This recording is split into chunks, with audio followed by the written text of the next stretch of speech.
Well, good morning,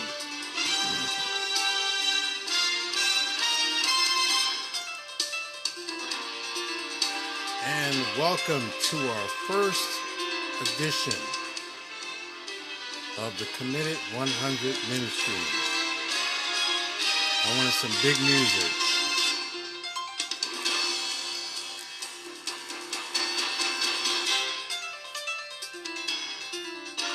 Hopefully, it's going to be a tremendous blessing to everybody today. Feel free to write any questions you might have.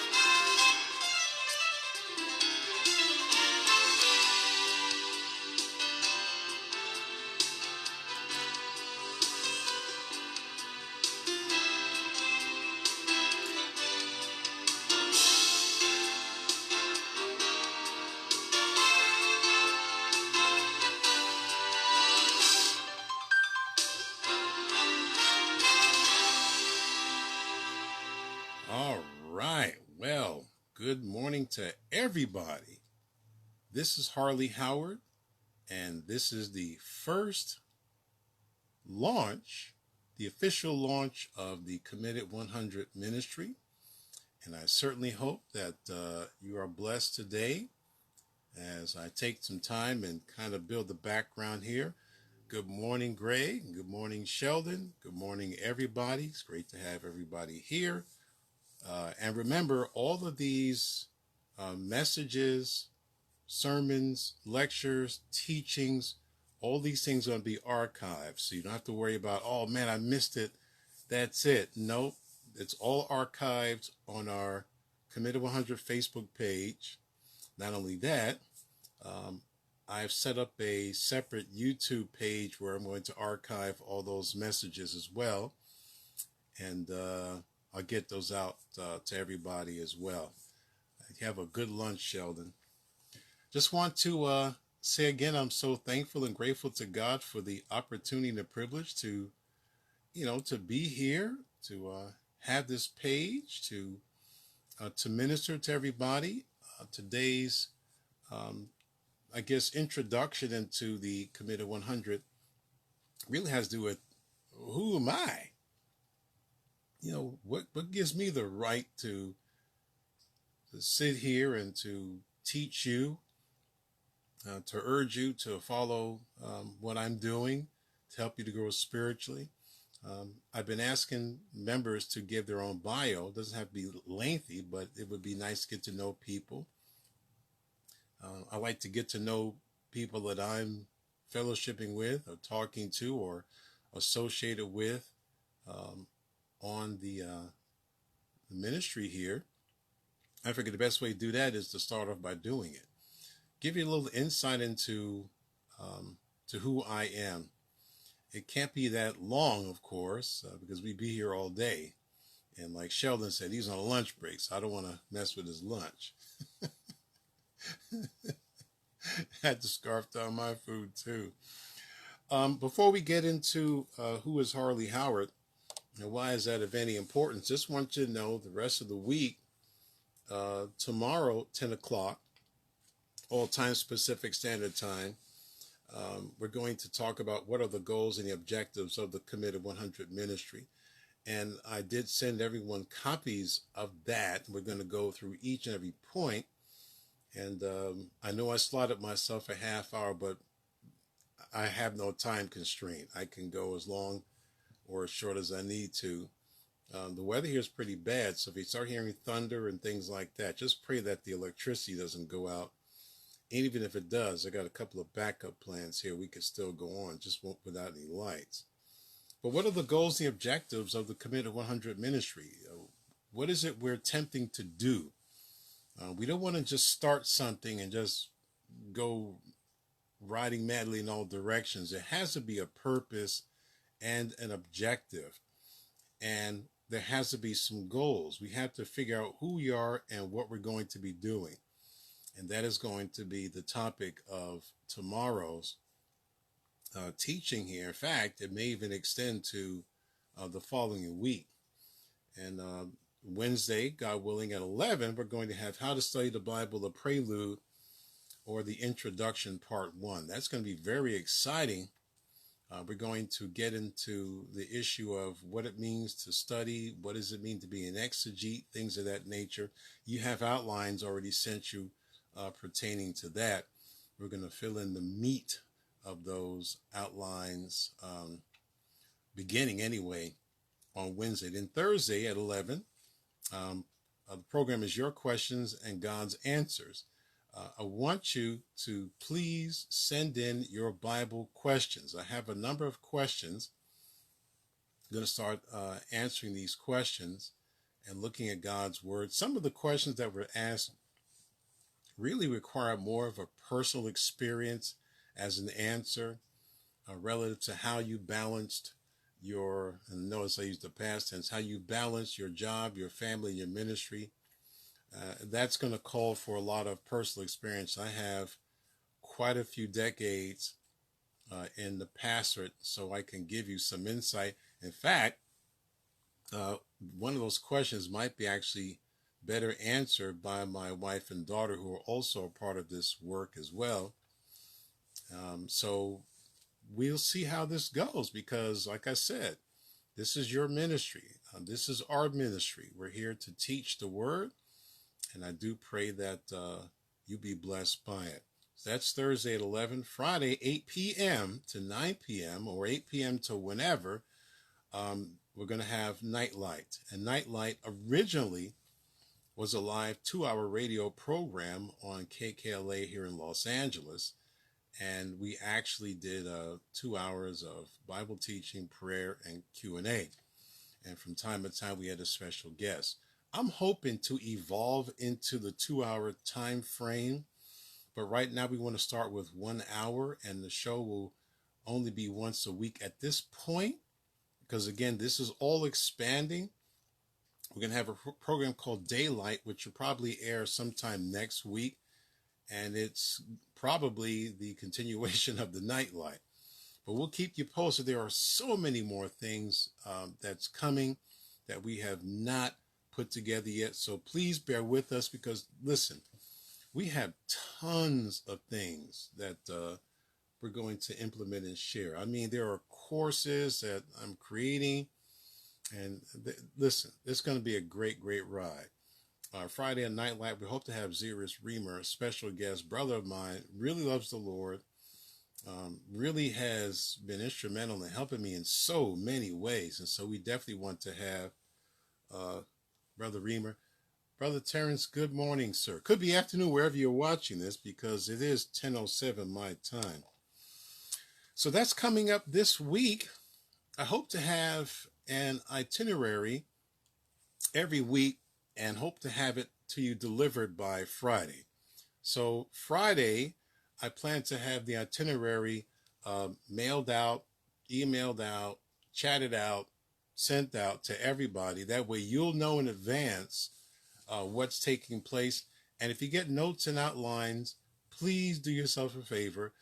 Make yourself familiar with those, because you're going to need to know it. This week is going to be pretty nice and mild, but I'm telling you, the coming weeks, we're going to get real heavy with the teaching, and you're going to have to really stay with me. And my advice is, if you got fast fingers, get yourself your word processor. Join us. Come along with us. Good afternoon. It is afternoon, Terrence. God bless you, brother. So I want you to be sure to take notes. Take notes. Again, these programs are going to be archived. So a lot of people saying, well, you're giving these programs during the work hour. I get it.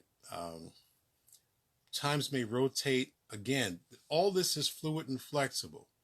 Okay, so we're going to try to get as much as we can with as many people as we can.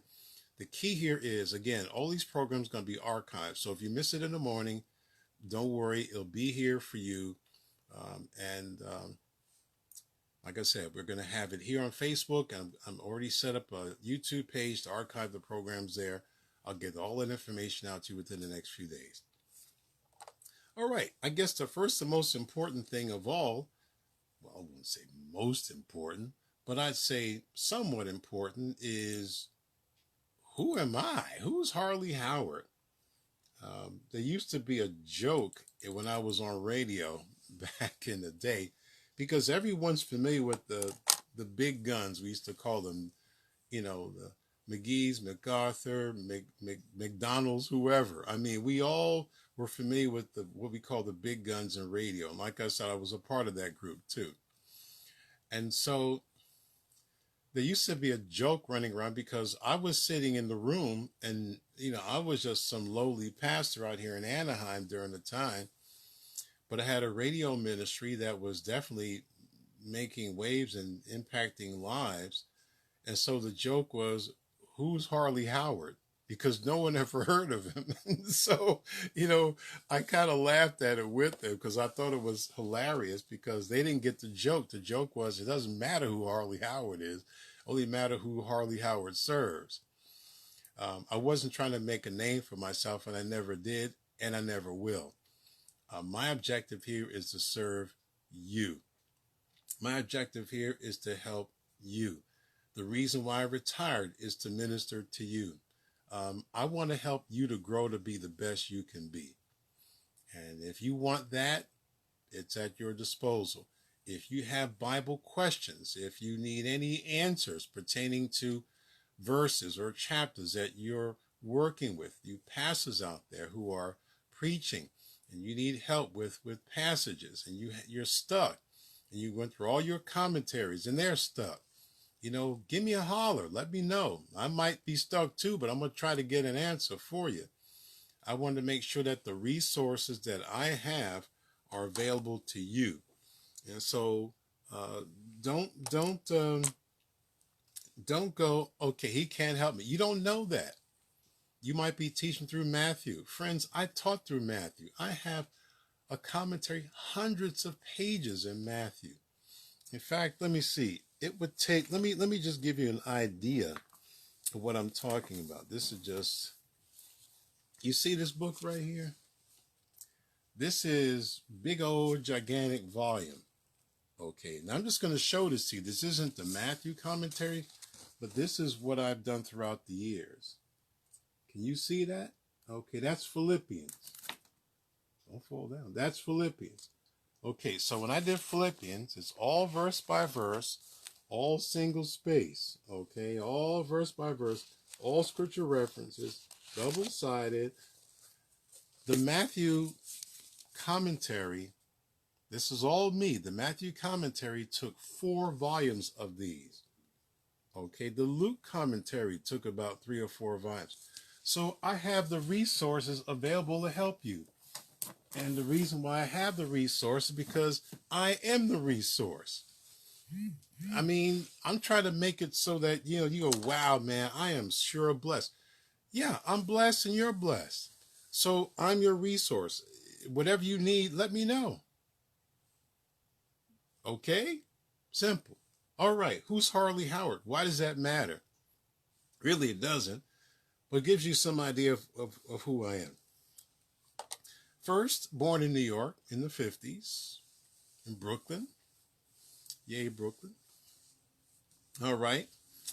And left New York. This is a brief bio. I left New York in 1974, and I joined the United States Army in 1974 towards the end of the Vietnam War. But I wanted to serve my country like my brother, my oldest brother, who's no longer with us. He served, did 3 tours in Nam. He was in the Navy, became a fighter pilot, and then worked for the CIA. He was also flying, he was a test pilot when he left the service. So I wanted to serve my country. And so I joined the military, took basic at Fort Jackson, South Carolina, which was quite an interesting experience in of itself. Now remember, I'm from New York. As far as New Yorkers are concerned, I don't feel this way now. Having traveled a lot, I understand now there are a lot more important places than New York, but don't quote me on that. Okay, but when you're a New Yorker, you think the world rises and falls in New York. You don't care about anything else. That's sad, but it is true for those who grew up in that mentality. So going to Fort Jackson was quite an interesting experience. Uh, you kind of knew what to expect when you got into the service, because, well, you seen on television, you had some general idea what it was, but it was quite different than what it was on TV and in the movies. And so at that point, I graduated from Fort Jackson, survived basic training, and then went to advanced infantry training, or AIT as they call it, at Fort Gordon, Georgia. And Georgia was quite an experience. When I was there, it was roasting hot, but I enjoyed the time. I was there, picked up a southern accent, being in the Carolinas and in Georgia. People said, "You're from New York, where's your accent?" I'm going, "I don't know." I mean, you just pick stuff up as you go along. And then after AIT, I spent 13 months over in the Republic of South Korea. And let me tell you, that was an experience I will never forget. Never, ever, ever forget. I can't get into all the details. Again, this is just a brief bio. But I almost died there simply because there was a lot of drugs available. As I've said to others, the chief dealer was the medic on base. He was in charge of the unit, and he was the biggest drug dealer in the camp, in Camp Colburn. That's where I was stationed. And after I survived and left there, I spent my final duty time at Fort Ord, California, where I was saved back in 1976. Now, I did spend time in the National Guard and also in the reserves after getting out of the regular army. So I served a period of 8 years total in Uncle Sam's army, defending the freedoms, etc., etc., etc. And after I left the service, I was offered a cushy job. In fact, a very cushy job I can remember it was DC or Maryland, one of the two. I think it was probably Maryland. And another offer to work for the CIA, but I turned both of them down because I was a new convert. And I told my brother who offered me the job with him at the CIA, and the gentleman who offered me the job working back in the service, traveling to Fort Meade, and wanting to give me housing allowance, clothing allowance, driving allowance, privileges I never had, and everyone wanted, and I turned it down. I turned down both those opportunities because I wanted to stay where I was going to learn about my new faith and about Christ. When Christ saved me, it's interesting because a lot of people claim that when they get born again, they claim that, all things become new, but it becomes all things become new, asterisk. They still pursue the same areas of life that they've been pursuing, and I had no interest in that life. I could have easily transitioned back into the service without any question, and probably would have been master sergeant, whatever. It just wasn't a part of my life anymore. And to work at the agency, how exciting and insane that would have been. Absolutely not. I had zero interest in anything other than learning more about Christ. And so, having no prior church experience or affiliation with any church, I joined a local missionary Baptist church in Marina, California.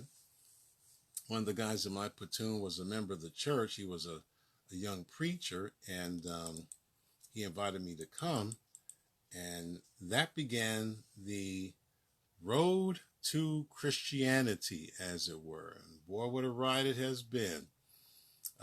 That church that I attended, I'm not going to give any names, of course, because somebody might be actually listening from those churches. I left that church because the pastor, sad to say, was a pretty immoral kind of guy. I won't even get to any details of that.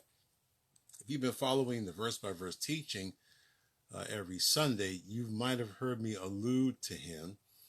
But I was very frustrated with everyone on the Monterey Peninsula. I mean, every pastor. I was totally frustrated because these guys had scandal written all over them. They could have been Reverend Scandal, part 1, 2, 3, 4, 5, and 10.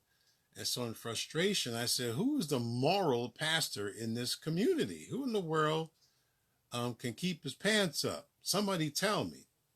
And they gave me the name of the pastor in the church that he shepherded over, and I joined that church. But sad to say, that pastor at that time did not have really a grasp of the scriptures. And he was real big, pretty much like everyone else on the peninsula. It was just a lot of tradition, church tradition. I didn't have the tradition. I had nothing of that. When I got saved, I wanted to know more of the Bible. I wanted to know who Christ is. And the only way I knew to find out that information was to have an open Bible. And so I began to search continually the scriptures and learn more about him. And I was saved. I had no desire for that foolishness of black tradition. I wanted the word. So I left the Bay Area and went to Liberty Baptist College, which is now called Liberty University, but back then it was Liberty Baptist College. And after a year, I transferred to Biola College. That was Biola College back then. Now it's called Biola University. I'm out in La Mirada, but the deal fell through. The guy that was supposed to have everything ready for me when I was on the road driving back to California, he quit and didn't have anything ready for me. And so I was not able to attend. I missed the registration, et cetera, et cetera. But that was okay. I met a gentleman, attended LA Bible Training School in Watts, California. And during that time period when I came to California was summertime 1980. Now, I have been listening to Dr. J. Vernon McGee. He is one of a handful of men that I would listen to on Christian radio because I had zero desire to listen to rock or anything else. I wanted to hear the word. And so I never heard of Christian radio. I just kind of fell into it by the mercies of God. And I was very selective who I heard. But when I was in college in Virginia, I personally monitored some of his programs. They were really out of date.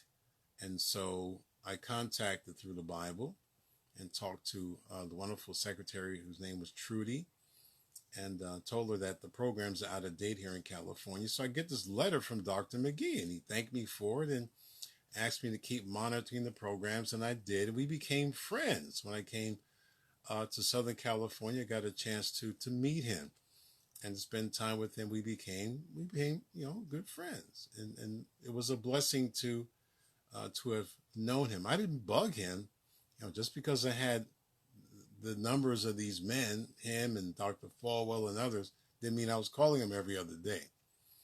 That was just out of respect. But it was a privilege to meet him. But during that time, my heart was really aching to want to do radio. And back in the day, you had to have a license, you had to go to school, you had to, take broadcasting classes, on and on and on. I didn't want to do any of that. So I took my boombox, my little white boombox, which died a few years ago, and went into one of the soundproof booths at Biola University, Biola College that time, and actually recorded an entire series on 1 John, verse by verse study in 1 John. And soon I'm going to have those transcribed and going to be broadcasting those so people can hear the very first broadcast of the Bible study program, the very first broadcast, the very first tapes I ever made. God willing, I'll get all that stuff done. Hopefully it'll be a blessing.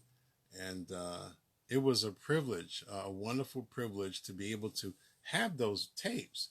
And as a result of those tapes, I sought out radio stations on my own and found a few and was able to broadcast in Arizona, New Mexico, some other places for a good period of time.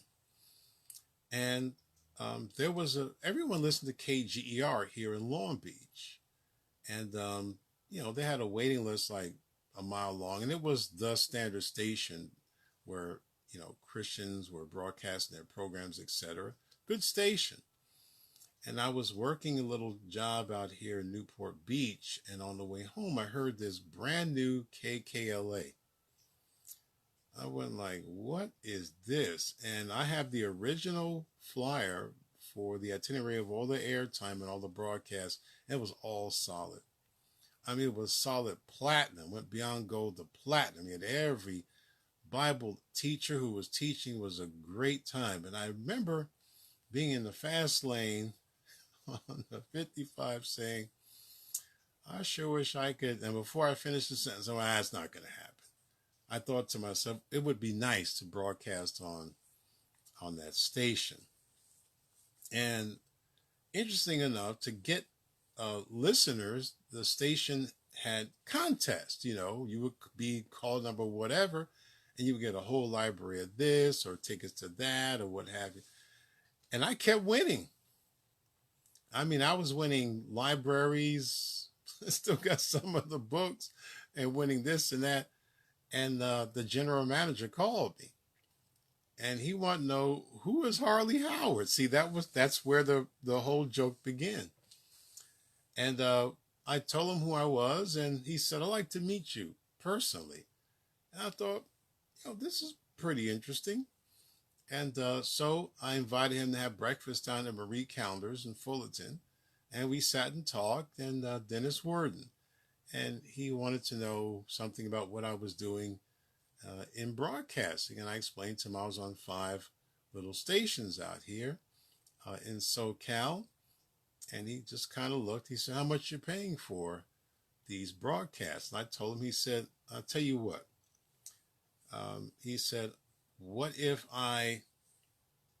you cancel all those stations and I'll get you on KKLA, because our coverage area covers all those stations and then some. The shock that was on my face, the absolute shock, the absolute stun on my face, that he would actually want me, Harley Howard, who is Harley Howard? Harley Howard. You know, Sheldon, God bless you, man. God bless you, brother. Thank you for sticking around. Get back to work. Thank you so much. And so I was stunned that he would ask me to be a part of KKLA. So the first thing out of my mouth, other than probably my food, was, but you do have a waiting list of people that want to be on the station. He said, yes, we have 96 people that are on the waiting list. And I'm just, now you're number 1. And again, the shock, the stunning of this all. And so I went home and I told my wife that we're going to be on KKLA. And I told the church back then, we're going to be on KKLA, the premier radio station in the country. And boy, that was really something. That was a very interesting ride. So from, I believe, 83 up until 90, 92, we were on.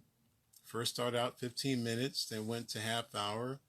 And then we have both 15 minutes and a half hour. And then in the late 80s, I was asked to do a radio program at the station, live program, 2 hours every night, Monday through Friday, live, and eventually went Monday through Saturday.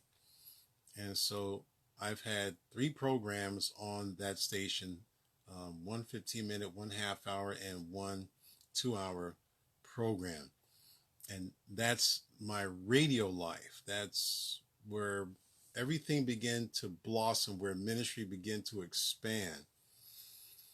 And that eventually led to television work as well on public access. And one of the stations, in fact, the only station we're left, because a lot of changes happened for years ago, was or is Amp Media Access Monterey Peninsula. We are on that station. We actually have an hour program 5 days a week. We've been on that station 18 years. And it has been and is, and God willing will be, an absolute tremendous blessing to be able to continue on that station, reaching many, many people I never knew. I met a few weeks ago over the holidays, was just phenomenal. Um, so that's the broadcasting career. A lot of people to thank, of course, Dennis Ward and Dennis Himes. As far as radio goes, the list goes on, but Paul Congo in particular, who I call the Dennis Ward and Dennis Himes of radio. I mean, absolutely gracious man, Lulu, and many others at the studio. Alex Rodriguez, I mean, there's so many people to thank. So many people to thank. They've been such a tremendous blessing. The first church I pastored was a small church out here in Santa Ana, California. And, most of you are familiar with the Hatfields and McCoys. Well, it was that kind of environment, the Hatfields and the McCoys. They hate each other, split right down the middle, bunch of family nepotism nonsense. And I'm young, naive. I figured I'd go in there and teach the Bible. People would repent. When I first got there, baptisms had doubled. The membership was growing tremendously. People were lining up. I mean, we had full services and everything. And they basically, the demon board, I call them, not the deacon board. There's nothing deacon about those rascals. They basically lied to the congregation, said I was trying to steal the property and blah, blah, blah. And the Lord moved me to resign and get out of that mess, thankfully. And as a result of that, I founded Family of Faith Bible Church in Anaheim at the Anaheim, California. That's where we began, actually Santa Ana.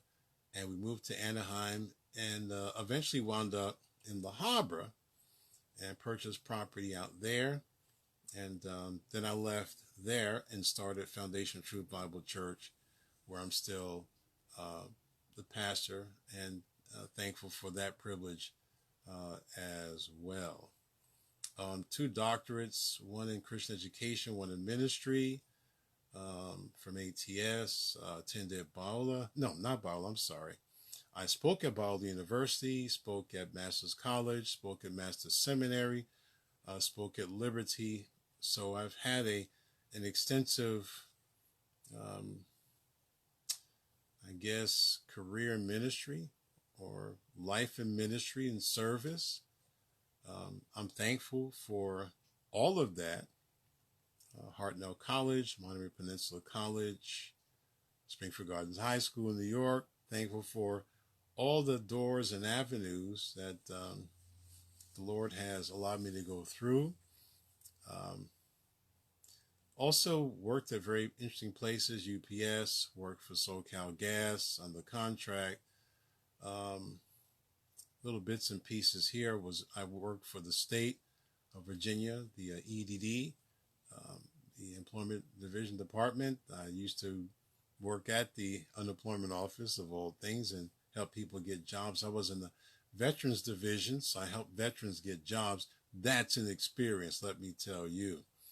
I worked for a private company that did employment as well. And eventually I worked for a computer service company. I worked privately in my own little business, shoe repair.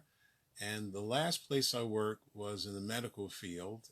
And that's where, that's quite a story there. Working with the medical profession is maybe another time. So I retired. It was time to give all this up. There's no Winnebago out here. I didn't, rent the big old van. We can travel across the country. Nope. I retired for you. That's the primary goal, to make sure that you have access to someone who can help you. A lot of folks, frankly speaking, in closing, they don't have a lot of help. Oh, what the world was that? They don't have a lot of help. People to help them to grow. I know we have our churches, good, better, and different. People have told me that the things they've learned, even from the Sunday sermons, are things they've never heard taught in their churches. I've heard that so many times, and it just breaks my heart because I don't think I'm doing anything fantastic. I think what I'm doing is quite normal, and normal for what I see the biblical pastor to be doing. And so, again, I'm just thankful to be able to help those who want to help. And that's why I'm here for you. I know it's hard for you to accept. It's hard for you to understand because maybe you heard people say that and they broke their word, but I'm not those people. That's just not me. I challenge you. If you say, okay, I'm dealing with a particular passage, can you send me your resources about X, Y, and Z? I guarantee you'll get them. If I have stuff on it, you'll get it. If I can find it, I'll find it. If not, I'll tell you. But if you're a pastor, I would highly suggest take advantage of the resource while you have it. A guy, I remember, he asked me, can you help me with a particular verse? And you know me, I don't do nothing. I don't like the idea of just dealing with single verses because every verse is in the context. When I'm sending him like 5 pages of material, and he said, thank you so much. I said, I just don't believe in doing things, minuscule. I want to make sure that we all learn.